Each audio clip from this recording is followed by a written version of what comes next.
তামিম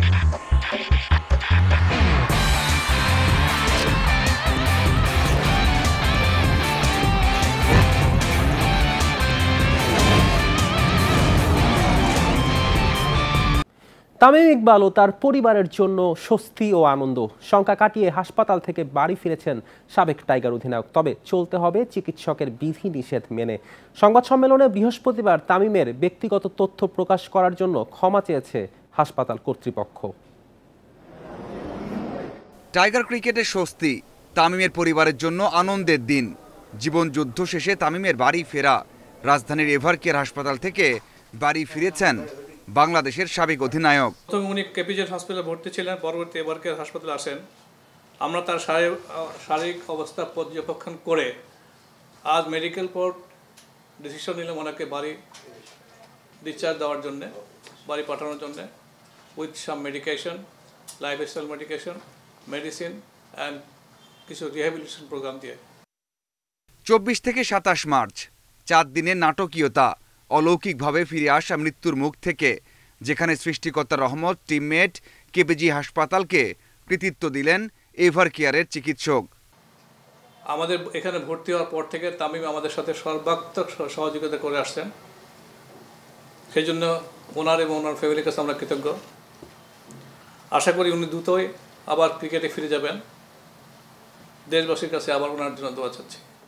তামিমের শারীরিক অবস্থা বর্ণনা করতে গিয়ে ব্যক্তিগত তথ্য তুলে ধরেছিলেন চিকিৎসক শাহাবুদ্দিন। সেজন্য তামিমের ফেরার দিনে দুঃখ প্রকাশ করেছেন।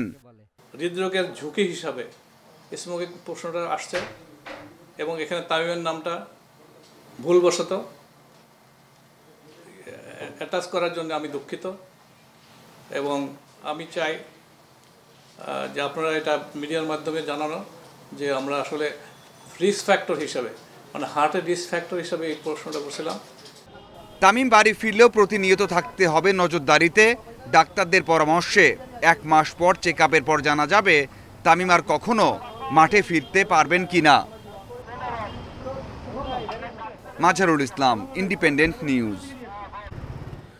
বোলিং নিষেধাজ্ঞা কাটাতে কঠোর পরিশ্রম করেছেন সাকিব আল হাসান। কঠিন সময় পাশে থেকে বন্ধু সিরাজুল্লাহ খাদেম দেখেছেন সব। জানিয়েছেন দৃঢ় মানসিকতার কারণেই সাকিব সবার থেকে আলাদা। টাইগার অলরাউন্ডারের ফিটনেস লেভেল দারুণ। অনায়াসে 4 থেকে 5 বছর খেলা চালিয়ে যেতে পারবেন বিশ্বাস সিরাজুল্লাহর। ক্যারিয়ারের সায়ান্নে কত কিছুর সাক্ষী সাকিব আল হাসান। জাতীয় দলে ব্রাত্য, বোলিং নিষেধাজ্ঞায় ছিলেন চাপে। ব্যাটার সাকিবকে নিয়ে আগ্রহ ছিল না বিদেশি ফ্র্যাঞ্চাইজিগুলোরও। নিষেধাজ্ঞার বোঝা নামাতে কঠোর পরিশ্রম করেছেন সাকিব। রোজা রেখে নিয়মিত 4 ঘন্টা করে অনুশীলন চালিয়ে গেছেন। ইংল্যান্ডের সারে কাউন্টি ক্লাবের মাঠে কষ্টের সময় কেমন কেটেছে কাছ থেকে দেখেছেন সাকিবের বন্ধু সিরাজুল্লাহ। পরিশ্রম তো আসলে শুধু এটার জন্য না, সবসময় পরিশ্রম করে শুধু জাস্ট এক্সামটা পাস করতে হবে এটার জন্য। এটা যে এক্সট্রা একটা এফোর্ট ছিল, করতে হবে। আর সে নিজেও জানে যে পাস করবে, ঠিক আছে, কারণ পরিশ্রম তো ও করতেই হবে, যেহেতু আদারওয়াইজ নাম্বার 1 থাকা যাবে না। 2 দফা ব্যর্থতার পর তৃতীয়বারের বোলিং অ্যাকশন পরীক্ষায় পাশ করেন সাকিব। পরে ব্যাটিং সাইটের বিজ্ঞাপন নিয়ে সমালোচিতও হয়েছেন। যদিও সাকিব কখনো ব্যক্তিজীবনে নিন্দুকদের কথায় কান দেননি। আমি আপনার যেসব ব্যাপার নিয়ে চিন্তা করি আসলে ওই সবের ধারে কাছেও না, এখন চিন্তাই করে না। এই জন্যই ও এত ফ্রি থাকে, রিল্যাক্স করে খেলতে পারে। আসলে এত কিছু হয়, আমরা চিন্তা করি, ডিসকাস করি, এটা কিভাবে হলো, কি করবে না করবে, এইসব নিয়ে চিন্তাই করে না। এই জন্যই নাম্বার 1। এই জন্য এত ফ্রিলি খেলতে পারে, সব জায়গায় মুভ করতে পারে। বোলিংয়ে নিষেধাজ্ঞা কেটেছে, মাঠে ফেরার অপেক্ষায় সাকিব। ফিটনেস নিয়ে কাজও শুরু করেছেন। সাকিব আর কতদিন চালিয়ে যাবেন খেলা? স্পিন বোলিং করে, তাও এত এনার্জি লাগে না। তারপর ব্যাটিং করতে পারে, ফিল্ডিং করে। সো ওর যে অবস্থা, আমার কাছে তো মনে হয় বাংলাদেশের জন্য সে আরামসে 4-5 বছর খেলতে পারবে। জাতীয় দলে সাকিবের ফেরা কঠিন। আপাতত বিদেশি লিগগুলোতে সুযোগ পেলে খেলা চালিয়ে যাবেন tiger allrounder. Muhammad Nazim, Independent News, Dhaka. Asian Cup বাছাইয়ে সিঙ্গাপুরের বিপক্ষে জয় পেতে হলে উন্নতি আনতে হবে আক্রমণ ভাগে। প্রয়োজনে নিয়োগ দিতে হবে আলাদা কোচ। পরামর্শ জাতীয় দলের সাবেক স্ট্রাইকার এমিলির। সেই সাথেই ম্যাচের আগে দলের বাকিদের হামজার দক্ষতার সাথে মানিয়ে নেওয়াটাও জরুরি মনে করেন তিনি। এশিয়ান কাপ বাছাইয়ে বাংলাদেশের শুরুটা প্রত্যাশা বাড়িয়েছে। ভারতের মাঠ থেকে 1 পয়েন্ট নিয়ে দেশে ফিরেছে লাল সবুজ। সিঙ্গাপুরের বিপক্ষে 10 জুন হোম ম্যাচ। 3 পয়েন্ট পেলে সি গ্রুপে সুবিধাজনক অবস্থানে থাকবে কাবরেরার দল। 25 ধাপ এগিয়ে থাকা সিঙ্গাপুরকে হারাতে হলে গোল করতে হবে বাংলাদেশকে। গোল স্কোরিং দুর্বলতা ভোগাচ্ছে দলকে। ভারত ম্যাচে 3 পয়েন্ট পাওয়া হয়নি ফরোয়ার্ডদের ব্যর্থতায়। ম্যাচে জিততে হলে উন্নতি আনতে হবে এখানেই। প্রয়োজনে সিঙ্গাপুর ম্যাচের আগে স্ট্রাইকারদের জন্য আলাদা কোচ নিয়োগের পরামর্শ সাবেক তারকার। স্পেশালি ফিনিশিংয়ের জায়গাটা নিয়ে কীভাবে ইমপ্রুভ করা যায় সেটা নিয়ে এখনই কোচিং স্টাফদের ভাবা উচিত। এবং আমি যেটা বলেছি, যদি এখন স্ট্রাইকার কোচ দলের সাথে ইনক্লুড করতে হয়, সেটাও আমি মনে করি যে এই মুহূর্তে করা জরুরি, কারণ আমাদের ফিনিশিংয়ের জায়গা কিন্তু খুবই দুর্বল অবস্থা রয়েছে। অভিষেক ম্যাচে হামজা তার রোলে ছিলেন আপ টু দ্য মার্ক। তার প্লেইং স্টাইলের সাথে মানিয়ে নিতে সমস্যা হয়েছে দলের বাকিদের। হামজার সাথে মাঠে বোঝাপড়া বাড়লে সিঙ্গাপুরের বিপক্ষে ভালো করার সুযোগ দেখেন এমএলই। আমরা সংশয় ছিলাম যে হামজা অ্যাডজাস্ট করতে পারবে কিনা। হামজা অ্যাডজাস্ট করেছে, আমাদের প্লেয়ার অ্যাডজাস্ট করতে পারেনি। অ্যাডজাস্টটা করাতে হবে, আদারওয়াইজ কিন্তু আপনার রেজাল্ট আসবে না। আমাদের প্লেয়াররা যদি একটু সেন্সিবল হয় হামজা কোন প্যাটার্নে ফুটবল খেলে, if I am not strong, আমি যদি ওই স্কোয়াডে থাকতাম, আমি হামজার সাথে তাল মিলানোর চেষ্টা করতাম, ওর কাছ থেকে শেখার চেষ্টা করতাম, আমার খেলার প্যাটার্ন অনেক উপরে চলে যেত। ইতালি প্রবাসী ফুটবলার ফাহমেদুলকে বাদ দেওয়া ভারত ম্যাচে জামাল আলামিনকে না খেলানোই সমালোচনার মুখে পড়েছেন কাবরেরা। সিন্ডিকেট দ্বারা প্রভাবিত হওয়ার অভিযোগও উঠেছে। এমিলির মতে যোগ্যদের সুযোগ দেওয়া উচিত। আমার হচ্ছে ফাহমেদুল ইনক্লুশনে যদি আমাদের দল উপকৃত হয়, গোল স্কোরিংয়ের জায়গাটা যদি প্রপার সমঝোতা আসে, এটা অবশ্যই আমাদের জন্য খুবই ভালো হবে। তার সাথে এখন থেকে টাচে থাকতে হবে। এখন থেকে টাচে থাকলে সে মেন্টালি কিন্তু ওই ম্যাচকে নিয়ে সে নিজেও প্ল্যানিং আগাবে।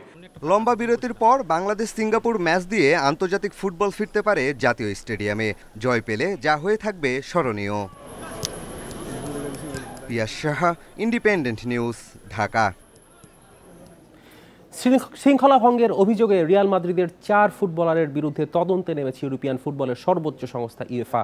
সেই 4 ফুটবলার হচ্ছেন এমবাপে, ভিনিসিয়াস জুনিয়র, রুডিগার ও সেবায়োস।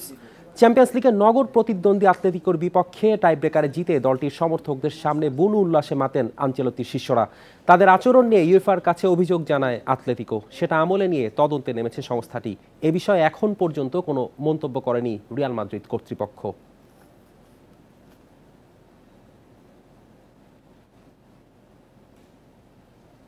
পাঁচ ম্যাচ টি-20 সিরিজের পর কাল শুরু হচ্ছে নিউজিল্যান্ড ও পাকিস্তানের মধ্যকার 3 ম্যাচের ওডিআই সিরিজ। নেপিয়ারে ম্যাচ শুরু বাংলাদেশ সময় ভোর 4টায়। টি-20 সিরিজে না থাকলেও পাকিস্তানের ওয়ানডে দলে আছেন মোহাম্মদ রিজওয়ান ও বাবর আজম। এই সিরিজে অধিনায়কত্ব করবেন রিজওয়ান, নেই শাহিন আফ্রিদি। টি-20 সিরিজে 4-1 ব্যবধানে হারের পর ঘুরে দাঁড়াতে চায় মেন ইন গ্রিন। এদিকে আইপিএলের কারণে ওয়ানডে সিরিজে নেই Mitchell Santner, Glenn Phillips, Rachin রবীন্দ্রর মতো তারকারা। অধিনায়কত্বের দায়িত্বে দেখা যাবে টম ল্যাথামকে। কিউ স্কোয়াডে নতুন 2 মুখ টপ অর্ডার ব্যাটার নিক ক্যালি ও বাঁহাতি পেসার মোহাম্মদ আব্বাস। টি-20-র মতো ওয়ানডে সিরিজ জয়ের লক্ষ্য নিউজিল্যান্ডের।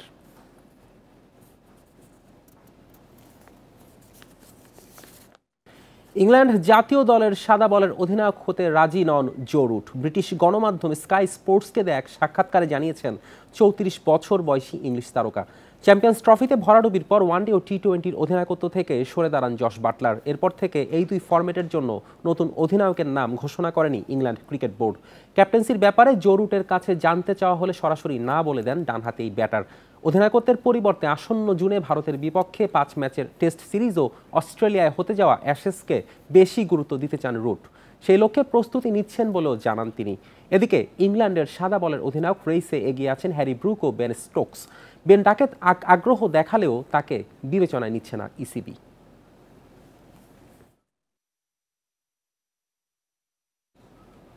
এই ছিল আজকের যত খেলা। ইন্ডিপেন্ডেন্ট টেলিভিশনের সব খবর বিস্তারিত জানতে চোখ রাখুন ফেসবুক, ইউটিউব ও এক্সে। আমন্ত্রণ আমাদের পরের আয়োজনে।